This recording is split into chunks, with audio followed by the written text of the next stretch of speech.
Hey, kia ora. Helen Brahms here, coming to you live from Surprise in Arizona. Hope you're having a super fantastic, sparkling day. Welcome to Porch Light Letters podcast number 2142. What if it's not a detour?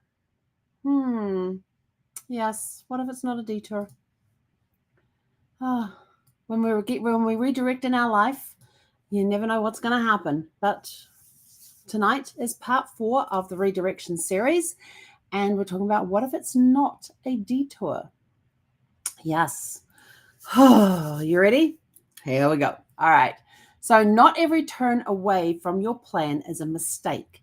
Some paths that feel like detours are actually the true direction, the ones that lead you where you are meant to be, not just where you thought you should go.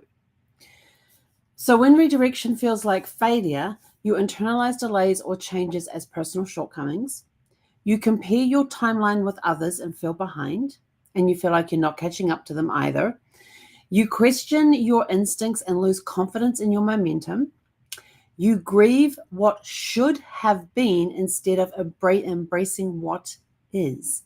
Now, I have to tell you, this whole plan to move to New Zealand, I feel like I'm taking 2 steps forward and 5 steps back. Every time we seem to get close to getting ready to leave, something happens and pulls us back. And then we get close again, and then we get pulled back again. And this is what's been happening with Zeffie. First of all, it was her seizures, and we were starting to get those cleared up. Her seizures were starting to her seizures stopped since we've been on the medication, but the medication was helping her balance out her blood sugar glucose. But then we discovered that the blood glucose levels were starting to get high, so that's when we dropped her down to 1 medication. At the same time, we found these lesions on the back of her head, and so the vet ended up shaving this whole area on the back of her head. Now we've got to wait for all of that to clear up before we can start doing paperwork towards New Zealand. Thankfully, with the property management company, the movers, and Starwood Pet Transport, they're all very flexible. They understand, and we're keeping them posted. This is what's happening. We're not sure if we're going to be extending again or having to move dates again, but this is currently where we're at. And so as soon as I find out what's going on and if we have to move our date, like when we had to move it from June to July, they were everybody's completely understanding. So as soon as we find out, we're able to go in there and say, hey, this is what's happening. This is what we need to do. Can you help? And they're like, absolutely, we can change the dates and things like that. So it always feels like I'm not getting any close to New Zealand. And it's really frustrating me right now. And it's making me question myself. Why am I always getting these delays? Why am I not able to go when I want to go? And why are these? And so maybe so when I was putting this together, I thought maybe the redirections that we're having are not really detours. We're just on the right path because we're not quite ready. We're not quite ready to be there. There's maybe some blocks that we've got or things going on, but and then so I'm internalizing the delays. I'm internalizing them, and I am totally. There's times it's like, I'm never going to get home again, and it's like, no, we need to change the thinking. When am I going to get home? How am I going to get home? And so we're reframing. We're reframing things right now, and that's why. Since I started doing the Porch Light reflections, the Porch Light letters, we started them 7 weeks ago, because I think I've been working on the other journals. Yeah, this is week 7 of doing the Porch Light letters topics. We started with stories we carry, then there was becoming, rhythm, permission, sacrifice. Last week was surrender, and this week's redirection. And we even have another one coming up next week. Yeah, we're even planning ahead. But since publishing this has been very helpful for helping me personally with some of the questions and the thoughts and everything that are in here on what can be done to help reframe, to re-energize, to lift the vibes, to dig a little deeper and find out what's going on, what are the blocks. So what reframing the detour can teach us, life often requires course correction to refine your purpose. So that means that there are times that you're going along on the path, but you realize that the path is kind of leading you off in a little way, so you've got to make corrections to keep you on the path. It's like when you're driving along on the road, there are times that you've got to make corrections in the way you're going in order to stay on the path or to stay on the way to wherever it is that you're going. And it could be, pilots might have to make, if they're not using autopilot, they might have to make corrections to keep them on path, make corrections to go around obstacles and things like that. So life requires course corrections to refine your purpose. And the more corrections that you do, the more focused you can get on that thing is a good thing. The wrong way may hold the wisdom your right path lacked. So you could be going on the right path and you suddenly find yourself on a detour somewhere over here. Instead of going this way, you're suddenly over here. And it could be that the wrong way holds the wisdom for your right path lack. There are times that we go through, like Brad always said to me, he said, would you ever go back and change anything? I said, absolutely not. And he's sort of like, not even me getting cancer. I said, not even you getting cancer. I said, look at what we have learned from that journey through cancer that we went through. I said, in a way, cancer was a blessing because it helped us come together closer as a couple.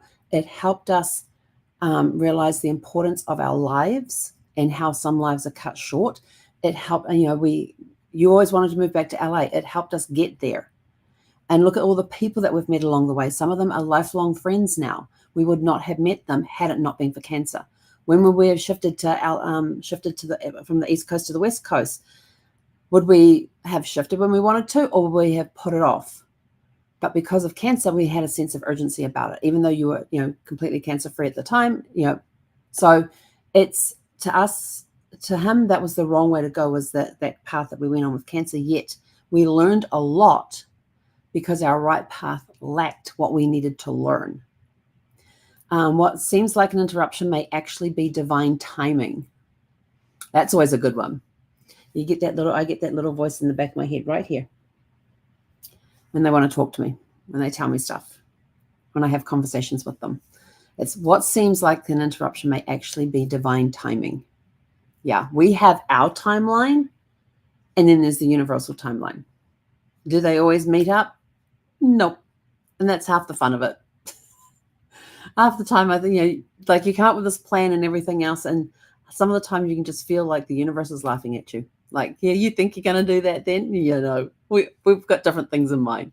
And it's always the good things that they have in mind. They never steer us towards to bad things. We may have obstacles to overcome because we need to stretch and grow to prepare for what is coming.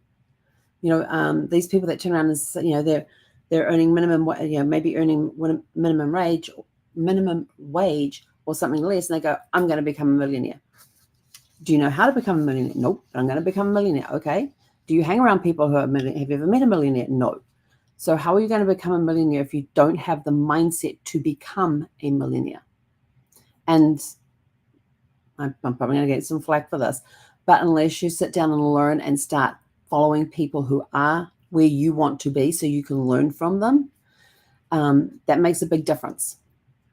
If you want to learn how to be a millionaire, talk to somebody who is already a millionaire or has already been there. Don't talk to your mates about it who have not been millionaires, because how would they know?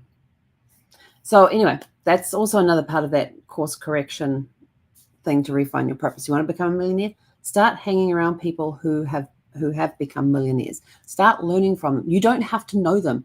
With social media these days, like TikTok and Instagram and everything else that's out there, you can follow these people and follow what they post. And then there's this guy, what's it called? The School of Hard Knocks, I think, is his. The School of Hard Knocks, I think, is. There's this young man, and he goes around interviewing millionaires and billionaires for the School of Hard Knocks. He has millions of followers, and he walks up to these people in the street, goes out. He basically probably stalks them. I don't know how he meets up with them, but he interrupts them in their day. He asks them a couple of questions about their life and how they became millionaires, what advice they have for people and things like that. There is some great information that you can learn just watching that. And so it's just, if you want to get into that mindset of being a millionaire or being a billionaire, hang around those that have that. Follow those people that have that. Read the books of those that have been there, so you can learn from them and absorb and grow. And then growth doesn't always follow a straight line. It loops, meanders, and blooms. Absolutely, totally, utterly agree with that. We do not learn when we go in straight lines. Because where's the fun in that? First of all, following a straight line is totally boring as far as I'm concerned. I know there are people out there who have to have everything lined up and everything in a row, and they follow those straight lines. But those straight lines also will have the little kinks in them that will trip them up, and it goes off. I love the looping, meandering, and the blooms. You don't know what you're going to find. It's like when you hear a speaker speaking and they have a squirrel moment, which is where they go off on a completely different tangent, and then they come back. I love those squirrel moments. You can learn so much in those squirrel moments. You hear me do it quite often. I'll get totally off topic and then I'll come back to topic again. And to me, when I'm listening to speakers, and if they just get up there and just go blah, blah, blah, blah, blah, blah, blah, they're basically talking in a straight line. I like the speakers that loop and meander and bloom. The ones that get off topic, they go down a rabbit warren, they take a different route.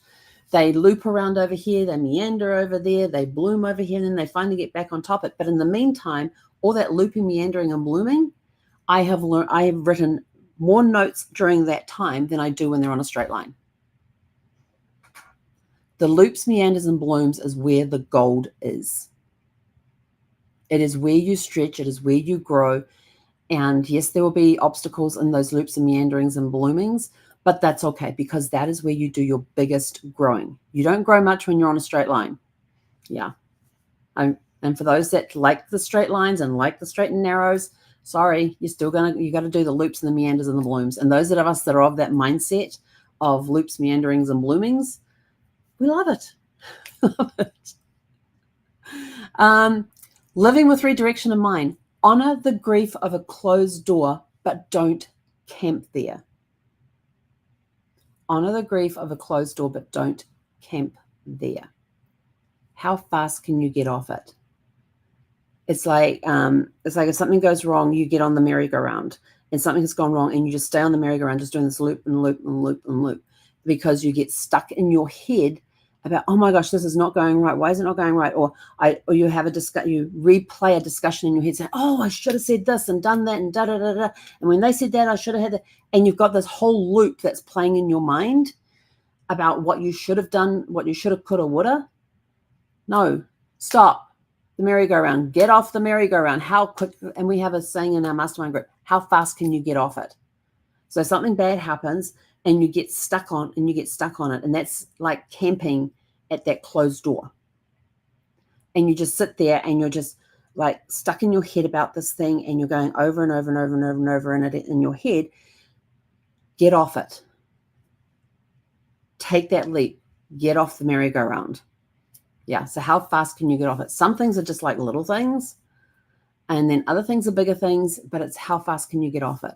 Look for recurring patterns and breadcrumb nudges. Look for those. They will show up. Look for them. Stay open to rerouting without shame. If you're going along this path to get to your goal, and all of a sudden you go meandering off over here because you got rerouted to go that way, because somewhere along, and it could be that somewhere down the straight path, there is a massive obstacle. And your divine team have turned around and says, oh yeah, she's not ready to deal with that obstacle yet. We're going to go around it. We're going to reroute. And you're like, oh, but I should have gone that way. I should have chosen that path. No, there was a reason that you chose the reroute. Something in you directed you to go on the reroute. So how quickly can you get off it and just follow the new path? Because it is probably it's going to end up back at your goal again. It's just a different way you've got to go. You got to take the scenic route. Yeah. You're getting off the highway. Oh, that's a good one. Get off the highway. Go around the back roads. So the highways are your straight lines. The loops, the meanders, and the blooms, that's getting off the freeways. Getting off the highways and taking the scenic route. I love the scenic routes. You always find such cool stuff on the scenic routes. You find these quiet little towns. You find these little mom and pop cafes and things that have don't look the greatest on the outside. They're nice and clean inside, and they have the amazing food. Oh yeah, I could go on tangents. I love tangents. Trust that clarity grows from movement, not certainty. Even if you are uncertain, keep moving forward. And this was one thing that I learned at the beginning with Brad's part. Well, it's one thing that we learned during our journey through Brad's cancer. And then when he passed, I then had to reframe it in a different way, but it was keep moving forward. There are days that all you can do is just do these little half shuffle steps. That's okay, as long as you keep moving forward. You may not have a clue where you're going. You may not have a clue where you are. Just keep moving forward, because when you stop, that's when the bad stuff comes in. So keep moving forward. Keep that forward momentum going. No matter what happens, keep moving forward. There were one of the stories that we got told in one of our cancer caregiver group members told us one time that, no, hang on, it was a guy I heard talking. He had this life-threatening situation and this really rare form of cancer. And he had this surgery or procedure. Anyway, he was in hospital and was told that if he got through the next 24 hours, he had a much better chance of surviving. They didn't think he was going to last 24 hours. So he just laid there in his hospital bed, and at the foot of the bed up on the wall was a clock. And he watched that second hand just moving around, and he'd go, okay, God. And you'd sit there and you'd go, okay, God, let's get through the next minute. And he would literally watch the tick, tick, tick, tick as that hand moved around the clock. And when it got back to 12, yes, we got through another minute. Okay, God, let's get through another minute. And he said, and it was just in his time, and his breathing was going in time with the ticks on the clock, with the seconds on the clock. And he said it was just literally minute by minute by minute that got him through the next 24 hours. At some point, he said he did decide, okay, we've done all these minutes. Let's go for 2 minutes. So let's try and get through 2 minutes. And he slowly increased the amount of time. But he said for 24 hours, he laid there and just watched that hand go around the clock for 24 hours. And he said, sometimes you have to do that. Sometimes you have to say, hey, and you're in a situation where you're freaking out. Like I used to freak out whenever Brad was in surgery. When he was in the operating room having some procedure, I was sitting out in the waiting room and freaking out. We were very blessed that his best friend flew from LA back to Virginia, where we were at the time, for Brad's first surgery, where they actually went and removed 12 inches of his colon and rectum. That was a 5-hour surgery, and they said it was going to take 4.5 hours, I think it was, or 4 hours. And I said, you got 5 before I come and knock on the door. That's what I told the colorectal surgeon. He just laughs. But he was a really cool doctor. He was Dr. Savoca. He was amazing. But Mike was there, and he helped me keep my mind off things. But there were times when we were just sitting there, and I would start getting a little panicky. And I had this little stuffed bear. It was about this big that I would hold in my hand. That was my safe toy, or whatever you want to call it. I just hold it in my hand and just stroke it and pet it. And it was just a little bear about this big. And but there were times that I would just sit there and I'd just look at my watch, and I'd be watching that second hand go around and just say, hey, Lord, just get me through the next minute. And I started using that and using breathing techniques when I was sitting by myself while Brad was having procedures done. And yeah, I'm not going to go on that one. That was a little TMI. That incident's a little TMI, but the doctor told me it was my fault. In front of a crowded. Brad had to go and have a procedure because of something that I caused. He had to go and have a procedure done, this is Dr. Savoca's humor. We loved our doctor. He was amazing. There's a room full of people in this thing, and of course I'm sitting there freaking out. What if the cancer's back again, and all of this, and so they had to go and put Brad under and go check him all out and everything else, and take biopsies and all this sort of stuff. And I'm sitting there and I'm doing the timing thing with the hand on the clock, and I might be looking up at the big clock that was on the wall, or looking at my watch and going, just get me through another minute. Get me through another minute. And I would do these breathing exercises, like hold the breath for take a deep breath for like 15 seconds, hold it for 15 seconds, release it for 15 seconds, and just follow that pattern. And just in my head, I'm just going, Lord, just get me through the next minute. Get me through the next minute. I would go to worst case scenarios. yeah, I would go worst case scenario. But anyway, the doctor finally comes out because it was getting close to the time. This was our thing. Whenever he came into thing, I go, how long's the procedure going to take? He would tell me. I says, you've got this amount of time, which was always over what he told me before I come knocking on the door. Because I know that things are not going to go easy inside the operating theatre. And so he comes out, and he's still in his scrubs. He comes out, and there happened to be a chair next to me. He sits down in the chair, puts his legs out in front of him, crosses his feet, puts his arms across me, and goes, yep, that was all your fault. And he said it in a voice that all these people turned around. This is a full waiting room in the surgery center. And I just looked at him and I just started laughing. And everyone's like looking at me like the doctor just told me it was my fault, and I start laughing.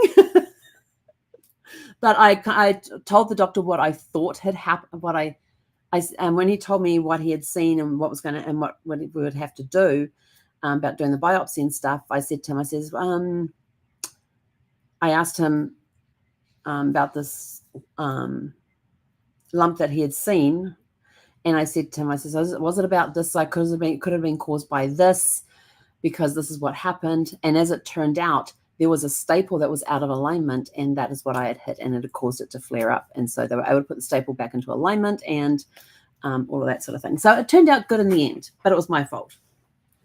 So anyway, what are we doing? Okay, so yeah, just keep moving forward, whatever it takes. If it's sitting there watching a secondhand on a watch or a clock, and some of you probably don't even know what I'm talking about, and I don't have my watch on with me, but if you've got an analog face, there are little hands that go around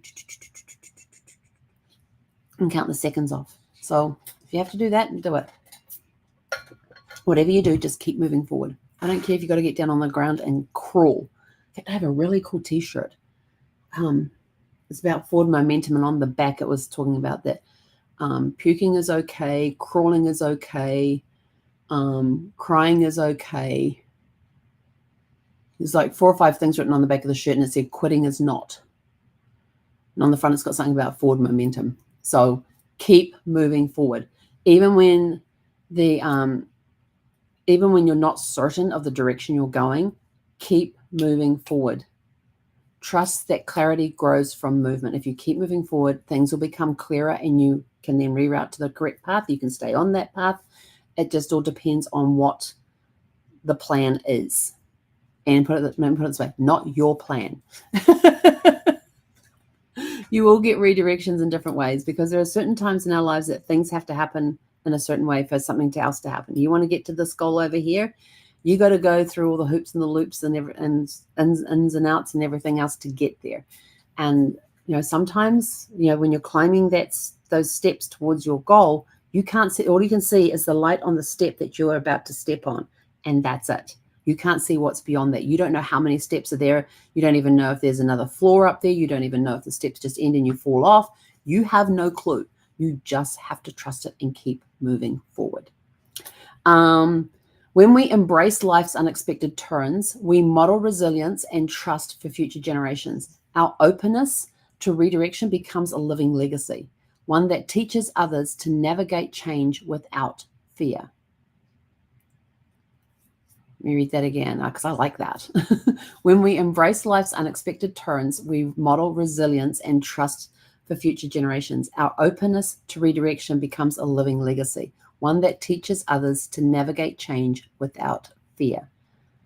There is 3 things certain in life: death, taxes, and change.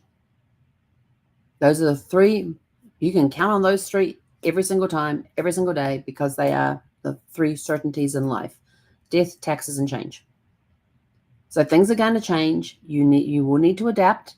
Some people find it hard to adapt to change. I totally get that. I understand that. But now I'm just like, roll with the punches. It literally is roll with the punches. Now, your reflection questions to go in your Porch Light Reflection Journal on the, have I written? Okay, got one I haven't written on your Porch Lights note page, which is your free writing page. And just to let you know, there's going to be about 7 of these journals dropping within the next 2 weeks, and they will all have a volume number written on here. and they'll be for each week. So we've got volume 1 will be stories we carry, but volume 2 becoming, volume 3 rhythm. All of the thought to reflect on are going to be all these reflection questions that we give you every series. When we give you the 3 reflection questions, or however many we give you, they are all going to be in those journals, and we'll be adding some new ones in there as well. But the journals will all be this size, this thickness, same number of pages, 21 thoughts to reflect on, and 22 porch light note pages. So those will be coming in the next couple of weeks. We're going to have 7 of them drop, maybe 8 of them dropping, 7 to 8 of them dropping, because we've got 1 volume for each week for each topic. So for tonight, though, because we don't have this one out yet, your reflection questions for tonight: where have I mistaken a direction for a failure? Sorry, a redirection for a failure. Where have I mistaken a redirection for a failure? I have done that so many times. You are not scratching. No scratches. Sorry, I just had to stop her from scratching. She scratched last night with her socks on. We had baby socks on, in fact, to try and stop her. It didn't work last night. And her white little baby socks with the little pink hearts on it are now blue because we washed it with the mat and the dye ran on the mat. But anyway, back to your reflection questions. Where have I mistaken a redirection for a failure? Oh, I have done that so many times. What off-track moments ended up changing my life for the better? And yes, the off-track moments, like when you're hearing a speaker and they go off on tangents, you're going to get gold on those. You're going to get gold in those times. Nuggets, you'll learn a lot. You will grow a lot. So look for those off-track moments. So what off-track moments ended up changing my life for the better? What would it look like to trust the next bend in the road? So you're going along the straight road and all of a sudden there's a bend coming up. Are you going to stop before the bend and just contemplate, or are you just going to step out in faith and go around the corner? And in closing, what if the detour isn't the problem? What if it's the point? What if the detour isn't the problem? What if it's the point? And with that, we are out of here. Go out, have a super fantastic, sparkling evening, and we will see you guys back here tomorrow evening at 6 p.m. Pacific.